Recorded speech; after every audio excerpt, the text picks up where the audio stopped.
नमस्कार मित्रांनो, मी स्वाती तोरसेकर एशा पृथ्वीमध्ये तुमचं स्वागत करते. आज माझ्या सोबत डॉक्टर गौरी पिंपळे आहेत. त्यांचे तुम्हाला आता बॅकग्राऊंड माहिती आहे की बिझनेस इकॉनॉमिक्स मध्ये त्यांची डॉक्टरेट आहे आणि या विषयामधलं अतिशय मोठं काम सुद्धा आहे. तर आजचा आमचा विषय जो आहे तो अतिशय महत्त्वाचा आहे. त्या अगोदर एक तुम्हाला रिक्वेस्ट करते की हा व्हिडिओ जसा यशा पृथ्वीवरती येतोय तसाच गौरीताईंच्या गौरीनॉमिक्स या चॅनेलवरती सुद्धा तुम्हाला बघायला मिळेल. तर तुम्हाला विनंती आहे की दोन्ही चॅनेलवरती लाईक करा, शेअर करा आणि दोन्ही चॅनेलला सबस्क्राईब करा. विषय अगदी सिंपल आहे की संयुक्त अरब अमिरात ओपेक मधून बाहेर पडल्यानंतर काय काय होणार, म्हणून जी काही प्रेडिक्शन्स तुमच्यापर्यंत आलेली होती त्यातला सर्वात मोठा जो हादरा आहे त्या हादऱ्याबद्दल अजूनही फारसं कुठेही बोललं जात नाहीये.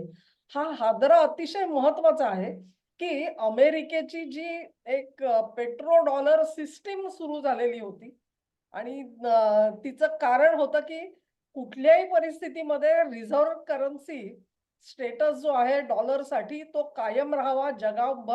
जगामध्ये डॉलरला मागणी सतत राहावी. ती मागणी राहिली तर आपला रिझर्व्ह करन्सी स्टेटस राहतो आणि मग जगावरती राज्य करता येतं. हे जे समीकरण होतं ते अमेरिकेने आजपर्यंत ह्या पेट्रो डॉलर सिस्टीम मधून जपलेलं होतं. ह्या सिस्टीमलाच कसा हादरा बसलेला आहे, चॅलेंज मिळालेला आहे. आणि सगळ्यात महत्वाचा असा हा चॅलेंज जर का अमेरिकेला आहे, त्यांच्या पेट्रो डॉलरला आहे, तर मग अमेरिका अमिरातीशी कोऑपरेट का करते आहे? हे जे गौड बंगाल आहे, संयुक्त अरब अमिरातीने खडा टाकला, अमेरिकेने हो म्हटलं, इतकंही सोपं नाहीये. त्याच्या मागचं जे इकॉनॉमिक्स आहे ते ऐकण्याची अतिशय गरज आहे. तेव्हा त्याच्यासाठी स्वॅप लाईन दिली गेली म्हणून आम्ही सांगितलं. तर ती स्वॅप लाईन म्हणजे काय? ही नेमकी अरेंजमेंट सगळी काय आहे? हे सगळं आज आपल्याला गौरीताई सांगणार आहे. आणि त्यातून मग चित्र स्पष्ट होत जाईल, की हा हादरा नेमका कोणाला बसलाय? तो ना अमेरिकेला बसलाय, ना संयुक्त अरब अमिरातीला बसलाय. गौरीताई तुमचं स्वागत करते आणि आम्हाला या विषयाबद्दल तुमचे थोडे विचार ऐकायला खूप आवडेल आज. नमस्कार. सगळ्यात पहिल्यांदा आपण स्वॅप लाईन म्हणजे काय हे समजून घेऊ. Swap line UAE swap line घेणार आहे आणि अमेरिका देणार आहे. याचा अर्थ युएई स्वतःचं चलन जे आहे दिराम ते अमेरिकेला देणार आणि त्या बदल्यात अमेरिकेचे डॉलर घेणार. तो जो त्या दिवशीचा रेट असेल करन्सी एक्सचेंजचा त्याच्याप्रमाणे तो व्यवहार होतो आणि ह्याचा ड्युरेशन मॅक्झिमम 3 मंथ्स असतो. 1 डे टू 3 मंथ्स इथपर्यंत त्याचा पिरियड असतो. म्हणजे एका दिवसासाठी तुम्ही करू शकता मॅक्झिमम 3 महिने. 3 महिन्यापर्यंत तुम्ही ते स्वॅप लाईन घेऊ शकता. त्याच्यामध्ये काय होतं की त्याच्यामध्ये तुम्हाला डॉलर मिळतात, म्हणजे युएईला इथे डॉलर मिळणार आणि युएई स्वतःचं चलन फेडरल रिझर्व्हला देणार आणि जेव्हा युएई ते रिटर्न करेल फेडरल रिझर्व्हला तेव्हा ज्या रेटने ते घेतले त्याच रेटने परत करणार. त्याच्यामुळे तिथे कुठलाही एक्सचेंज रेट डिफरन्स कन्सिडर केला जात नाही आणि जेवढ्या काळासाठी घेतलंय तेवढ्या काळासाठी फेडरल रिझर्व्हला इंटरेस्ट मिळतो. आता इथे कसं होईल की युएईने डॉलर घेतले, ते डॉलर घेऊन युएई शांघाय गोल्ड एक्सचेंज मधून फॉर एक्झाम्पल सोनं घेतलं. ते सोनं तिथे चीनमध्येच त्यांनी लिक्विडेट केलं. युआन मिळाले, ते युआन घेतले दुसऱ्या करन्सीमध्ये शिफ्ट केले. म्हणजे दुसऱ्या करन्सीमध्ये शिफ्ट करून त्यांना ऑइल परचेस करता येते. जी कोणाला ज्या करन्सी हवी आहे त्या करन्सीमध्ये ते ट्रान्झॅक्शन करू शकतात. फक्त ऑइलच असं आपण धरूया कारण पेट्रो डॉलरशी संबंधित आहे म्हणून. असे ते व्यवहार कोणाशीही कोणत्याही करन्सीमध्ये करू शकतात. हा सगळ्यात पहिला मुद्दा.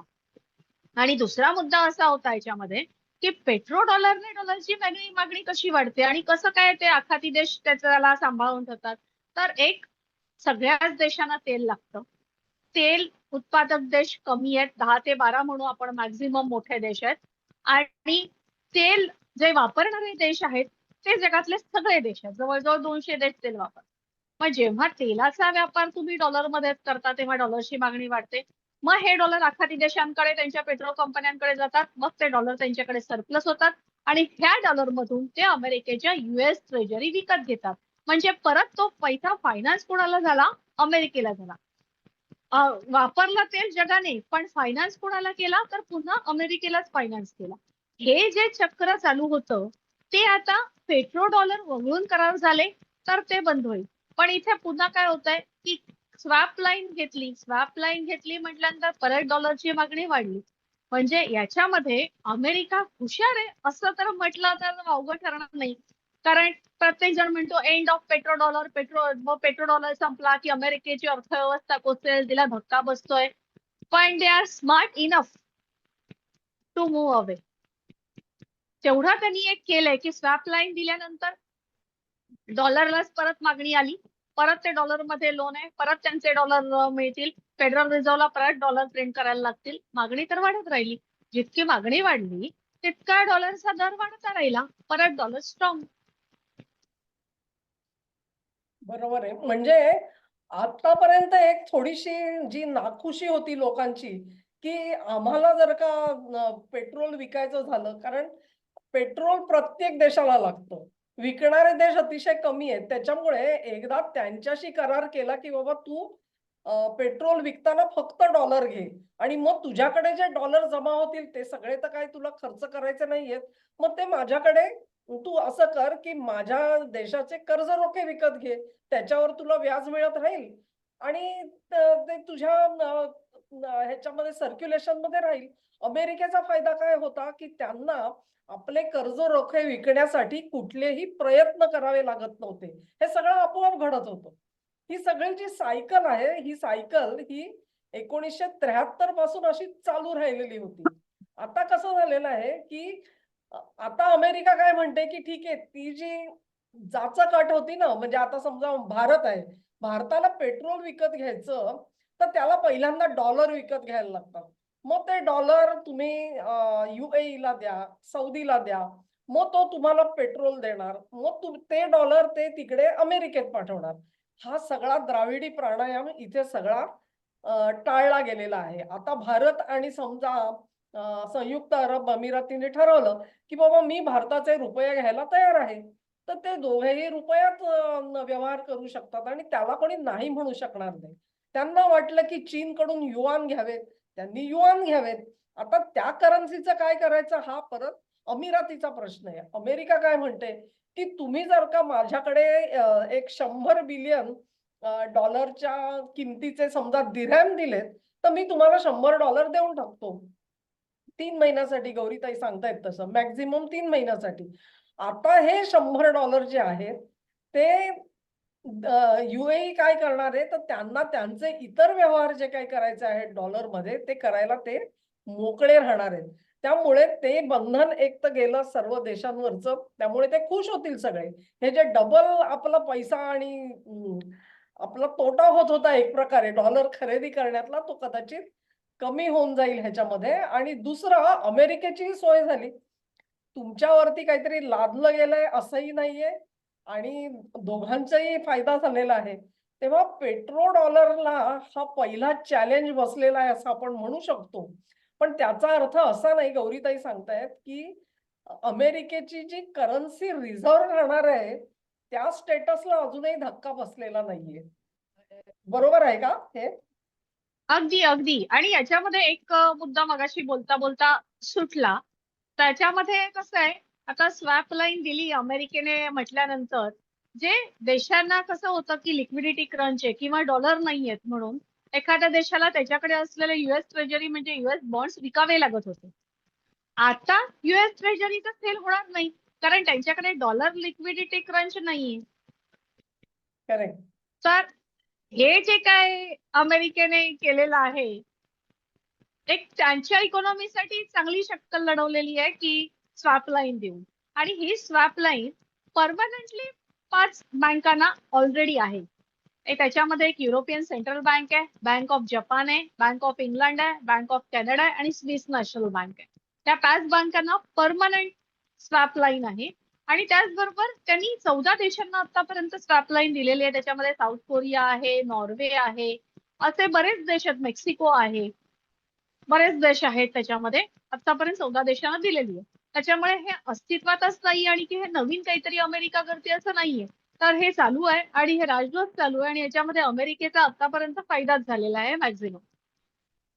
आता दुसरा मुद्दा असा आहे की प्रत्येक वेळेला अमेरिका काय सांगायची, म्हणजे हे देश अमेरिकेला सांगायचे की आता आम्ही तुमचं पेट्रोडॉलर स्वीकारलेला आहे, आम्ही तिथे गुंतवतो, तर तुम्ही आमच्या संरक्षणाची व्यवस्था ही तुम्ही बघा म्हणून. बरोबर आहे. तर आता अमेरिका काय म्हणू शकते की ठीक आहे, आम्ही तुम्हाला तो मुक्त केलेला आहे. तुम्ही कुठल्याही करन्सीमध्ये आमचा आमचा आणि तुमचा संबंध आता काय राहिला, तर फक्त स्वॅप लाईनचा संबंध राहिला. ते टोटली कमर्शियल ट्रान्झॅक्शन होतं. म्हणजे त्याच्यापासून सुरक्षा व्यवस्था जी आहे ती अलिप्त करण्यात आलेली आहे. हे दोन्ही गोष्टी ह्या दोन तुकड्यात ठेवल्यामुळे आता मध्य पूर्वेमध्ये संरक्षणासाठी त्यांनी काय करायचं हा सुद्धा त्यांचा राजमार्ग खुला झालेला आहे. मला असं वाटतं गौरीताई, की ही सगळी मनाची तयारी ही संयुक्त अरब अमिरातीने अगदी झटकन केली असेल. पण उरलेले जे देश आहेत, सगळ्यात महत्त्वाचं म्हणजे सौदी असेल, कतार असेल, त्यांच्या मनाची तयारी इतक्या लवकर होईल का? हे सगळे जे चेंजेस आहेत, ते एक्सेप्ट कसे करतील ते? म्हणजे ते OPECमध्ये राहतील, OPEC चालवतील, नाही चालवणार, हेही प्रश्न आता आपल्यासमोर आहेतच परत. तर कतार तर ओपेक मधून बाहेर पडलेला आहे.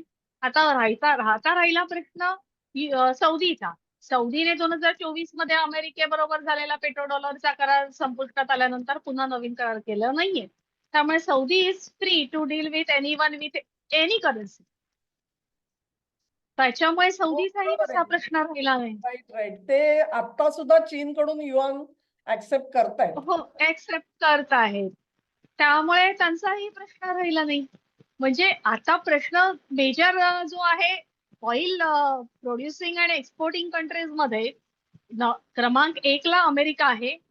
तो विषय आपण बाजूला ठेवू. पण दुसऱ्या आणि तिसऱ्या क्रमांकावर रशिया आणि सौदी आहेत. ते दोघेही डॉलर वगळून करार करतायत. आणि आता मला त्याच्यामुळे हां, अमेरिकेचा मला ह्याच्यामध्ये आणखी एक फायदा असा दिसतो, की समजा त्यांनी ही स्वॅप लाईन आम्ही देऊ शकणार नाही, असं जर का अमिरातीला सांगितलं असतं, तर अमिरातीने काय केलं असतं? त्यांना डॉलर तर पाहिजे आहेत. ते काय नवे दिरहम घेऊन विकत घेतले नसते त्यांनी डॉलर.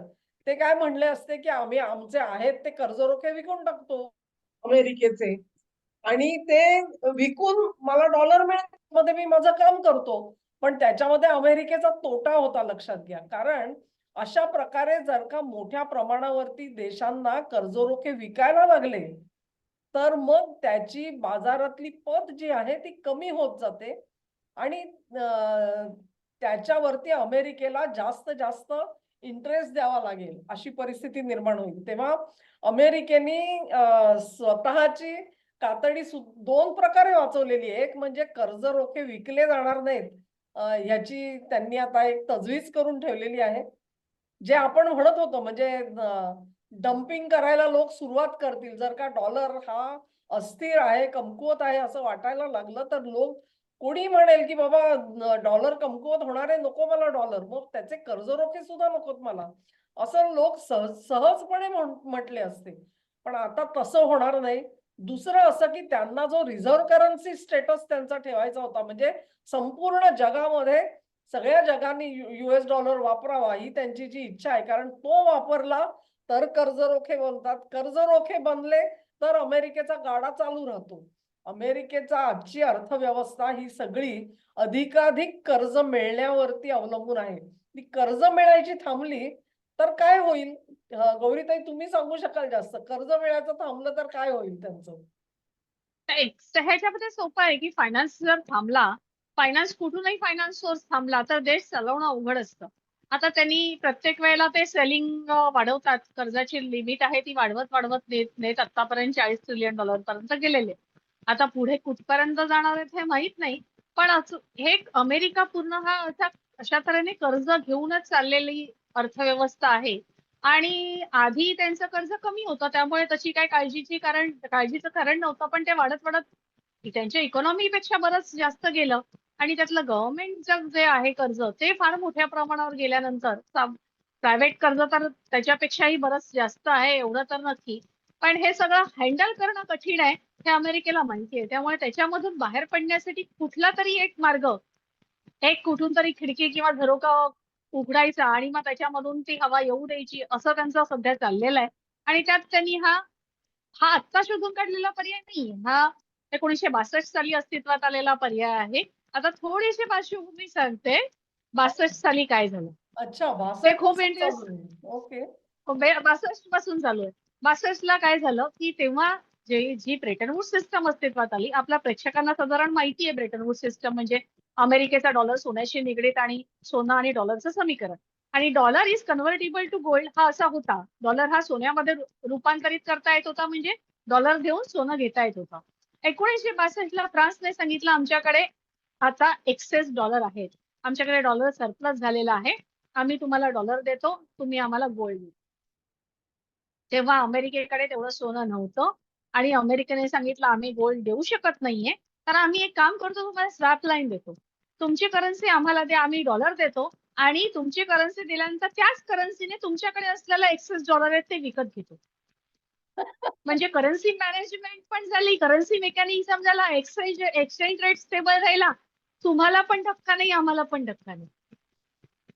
मग फ्रान्स नंतर मेक्सिको आला, कॅनडा आला, सगळे एका पाठोपाठ एक एक त्या 1962च्या एका वर्षात 9 देशांना स्वॅपलाईन दिली. आणि मग नंतर 73 नंतर तर काय 71 ला त्यांनी ऑफिशियली सांगून टाकलं की आमच्याकडे सोनंच नाहीये, जाऊ दे आता, आमचा डॉलर काही कन्व्हर्टेबल टू गोल्ड नाहीये, तर तो गोल्ड पासून वेगळा केलेला आहे, नॉट पेग टू गोल्ड. आणि मग तिथून त्यांनी परमनंट स्वॅप लाईन द्यायला सुरुवात केली. आणि ग्रेट. ह्याच्यामध्ये 60 ते 70 या दशकात ज्या ज्या देशांनी त्यांना डॉलर देऊन सोनं विकत घ्यायचा प्रयत्न केला, त्यात सगळ्यात जास्त सोनं हे फ्रान्सने घेतलेलं. फ्रान्सने जे दुसऱ्या महायुद्धात ठेवलं होतं तेही घेतलं. फ्रान्सचं तिथे काय म्हणतो आपण रिझर्व्ह म्हणून ठेवलेलं होतं तेही घेतलं. अशा तऱ्हेने फ्रान्सने शिप्स पाठवून काही वेळेस एअर कार्गोने सोनं घेतलेलं आहे. तेव्हा फ्रान्सचे राष्ट्राध्यक्ष होते द गॉल. आणि सगळ्यात पहिल्यांदा द गॉलना लक्षात आलं की ब्रेटन वूड सिस्टम कोलॅप्स होती. आणि मग तिथून वाचण्यासाठी स्वॅप लाईन स्टार्ट झाली. त्याचा फायदा अमेरिकेने घेतलेला आहेच, नाही असं नाही. म्हणजे फ्रान्सने काय केलं, त्यांच्याकडे जे डॉलर जमले होते त्याचं सोनं खरेदी केलंच, पण शिवाय दुसऱ्या महायुद्धामध्ये जे ठेवण्यासाठी म्हणून दिलं होतं अमेरिकेत, ते सोनं परत आणलं. बरोबर आहे का? हो बरोबर आहे. हा. म्हणजे त्यांनी कुठल्याही प्रकारे आपलं सोनं हे आपल्या भूमीत असलं पाहिजे, ही भूमिका मला वाटतं त्यावेळेला प्रेसिडेंट दगॉल होते कदाचित. दगॉल हे अतिशय राष्ट्रवादी असे नेते होते आणि त्यांची सगळी लष्करी बॅकग्राऊंड आणि हे बघता त्यांनी फ्रान्सला तेव्हापासून तयार केलेलं होतं संरक्षणासाठी, तुम्ही कोणावरही अवलंबून राहू नका, अशा प्रकारे ते राजकारण तेव्हाचं. आताचे सध्या जे सोरोस प्रणीत राज्यकर्ते आलेले आहेत फ्रान्समध्ये, ते सगळं ती दगॉलची शिकवण विसरलेले आहेत. तो भाग अलायदा ठेवू आपण, पण तरी फ्रान्समध्ये ही एक खूप मोठी परंपरा तेव्हापासून आहे.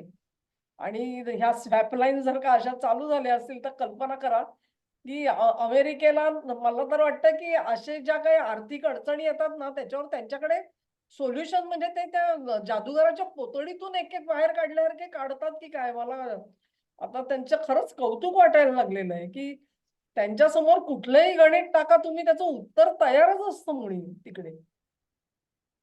हो ते काहीतरी असंच आहे फायनान्समध्ये, सगळ्या टर्म्स अशाच त्या एक दुसऱ्याशी निगडीत काय काय वेगवेगळ्या टर्म्स काढतील आणि त्याच्यामधून सोल्युशन काढतील. आणि डॉलरचा रिझर्व्ह करन्सी स्टेटस तो आता मला वाटते कायम राखण्यात ते काही काळ तरी यशस्वी होतील असे या स्वॅप लाईन वरून दिसतंय.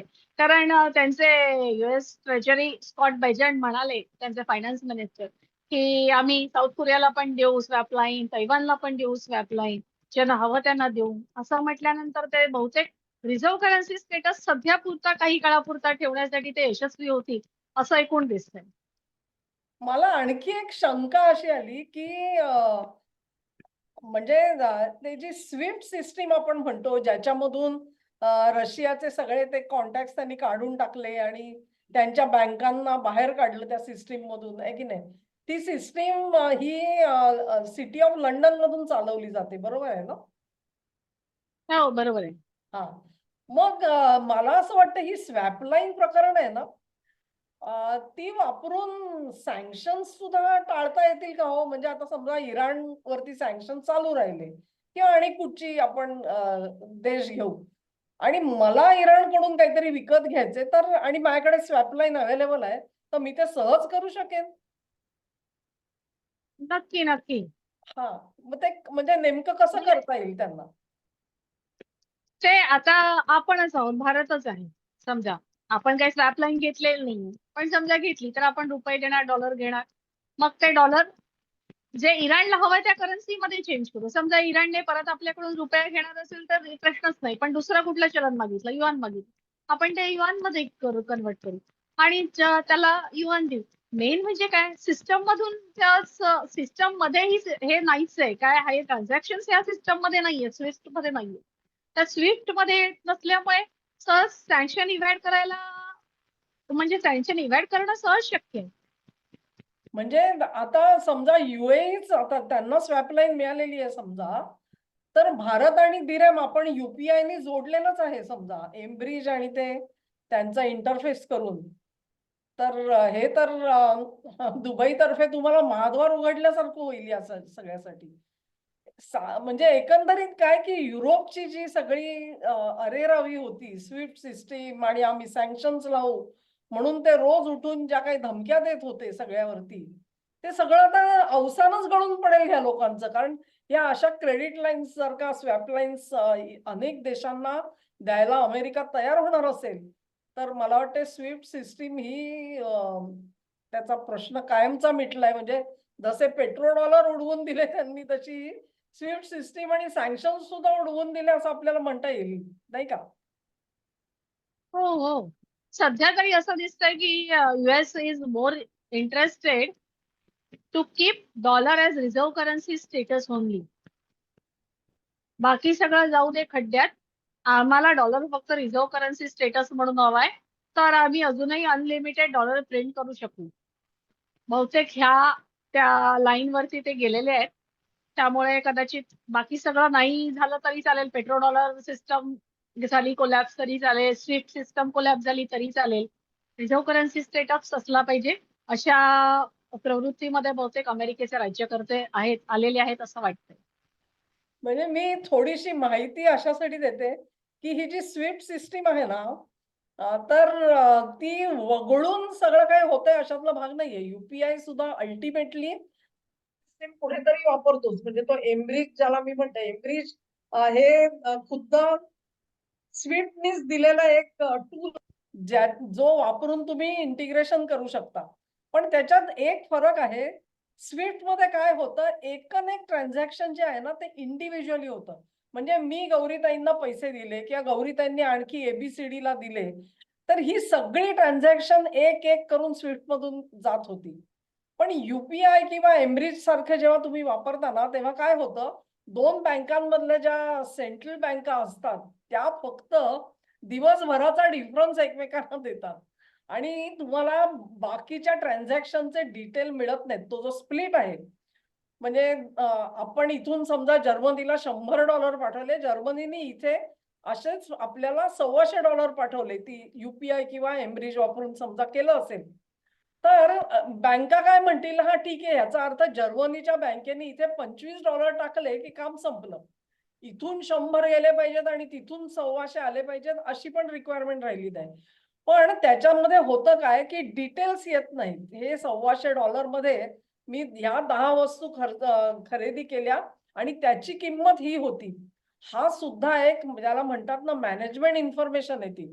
कारण ती वापरून हे बदमाश लोक किंवा अति चाणाक्ष लोक म्हणू आपण, ते एक कल्पना करत होते की हा, ह्याचा अर्थ भारतामध्ये इतका इतका तांदूळ बाहेरून येतो, इतकी इतकी साखर येते, किंवा त्यांच्याकडे समजा काय तुमचे कॅमेरे तुम्ही समजा आयात करत असाल, तर कॅमेरा हा जो आयटम आहे, ज्याला त्याला म्हणतात HSN कोड म्हणतात, तर त्या कोडमध्ये भारताने एवढी आयात केली किंवा भारताने एवढी निर्यात केली, ह्या सगळ्याचे अगदी तंतोतंत तपशील या लोकांना कळायचे.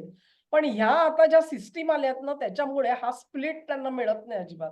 त्यांना फक्त टॉप लेवलची इन्फॉर्मेशन कळते आहे आणि तिथे ते गडबडतात. स्विफ्ट सिस्टीम वाले जे जे वापरणारे आहेत, त्यांच्या हातामध्ये किंमत ठरवायचं होतं. म्हणजे जसं आज आपण म्हणतोय की डॉलर आपलं पेट्रोलची किंमत ठरवायचं काम ओपेक करायचं, त्यांचा तो अधिकार हिरावून घेतला अमिरातींनी, तर एवढी गडबड झालेली आहे. असं जगातल्या प्रत्येक वस्तूचं झालं तर काय होईल कल्पना करा. आणि म्हणून अगदी अगदी स्विफ्ट इंटरेस्टिंग. सिस्टीमला चॅलेंज काय आहे ते लक्षात घ्या. स्विफ्ट सिस्टीमला चॅलेंज नाहीये. म्हणजे एक साधं सांगते, माझ्या शेतामध्ये मी आंबेमोहोर पिकवला. आता तो आंबेमोहोर कितीला विकायचा हे मी ठरवायला पाहिजे. खरं म्हणजे तो 100 रुपये किलोनी विकू का 200 नी विकू. आणि तो समजा मी ऑर्गॅनिक शेतीनी बनवला तर तो मी 500 रुपये किलोनी समजा विकायचं ठरवलं. तर आता अमेरिकेमध्ये कोणी समजा तसाच तांदूळ काढायचा म्हटला तर तो म्हणेल की हा अमेरिकेत बनलाय, मी 700 ला विकतो. कारण क्रयशक्ती जी आहे कन्झ्युमरची ती त्यांना कळली की ही वस्तू या किमतीला विकली जाऊ शकते. हे जेव्हा कळतं त्या दृष्टीने, म्हणजे त्यांची जी वस्तू आहे ना, तुम्ही जर का अमेरिकेमध्ये गेलात आणि त्यांच्याकडे बनलेलं एखादं विमान आहे, ते विमान ते किती किमतीला विकावं ह्याची किंमत ते ठरवतात. ते कशी ठरवतात ते ह्या सगळ्या डेटावरून ठरवत असतात. आणि त्याच्यामुळे त्यांचा प्रॉफिट मार्जिन किती आहे हे पूर्ण जगाला कधीच कळत नाही. ती सगळी जी सिस्टीम आहे ते सगळं वर्कआउट करण्याची, त्या सिस्टीमला आज हादरे बसतायत एक प्रकारे. आणि इथे त्यांचा जो आहे आणि हा बरं, ही सगळी जी माहिती आहे ती कुठे होती? BIS म्हणजे सिटी ऑफ लंडन मध्ये सगळं बसत होतं ते. त्यामुळे तो धोका जो आहे आणि तो हादरा जो आहे तो आज युरोपला आणि ब्रिटिश साम्राज्याला बसलेला आहे. हे सगळ्या ज्या चाली ट्रम्प यांच्या ज्या तुम्ही बघाल एकामागून एक, त्या सगळ्या जे ब्रिटिशांचं जे जुनी सिस्टीम त्यांनी, आपण म्हणतो की राजकीय दृष्ट्या ब्रिटिश मागे गेले, पण आर्थिक साम्राज्य त्यांचं चालू राहिलं जगामध्ये. ते साम्राज्य कोलमडवून टाकायचं काम सध्या चाललेलं आहे आणि त्याच्या या छोट्या छोट्या स्टेप्स आहेत. पण ती प्रत्येक स्टेप जी आहे ती अंतिमतः त्या ध्येयाकडे जाताना तुम्हाला दिसेल. तर गौरीताई, तुम्हाला अजून काय सांगायचं आहे ह्याच्यावरती? हे आपण बरंच काही कव्हर केलंय. खूप इंटरेस्टिंग पार्ट आहे हा. राईट. स्वॅप लाईन दिसताना छोटीशी एक कन्सेप्ट वाटते की त्या देशाचं चलन फेडरल रिझर्व्हला देणार आणि डॉलर घेणार आणि मग व्यवहार करणार आणि मग 3 महिन्याने परत करणार. पण ते तसं नाहीये. त्याच्या मागे बरीच गणितं आहेत.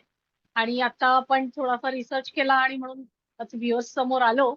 पण हे बहुतेक व्ह्यूअर्सना पण इंटरेस्टिंग वाटेल. फार नाही, वेगळा विषय आपण आहे. स्वॅप लाईन मध्ये आणखी खोलात जाऊन एक वेगळा व्हिडिओ करू आणि त्याच्यामधल्या ज्या सगळ्या खाचाखोचा आहेत त्या लोकांना कळण्याची गरज आहे.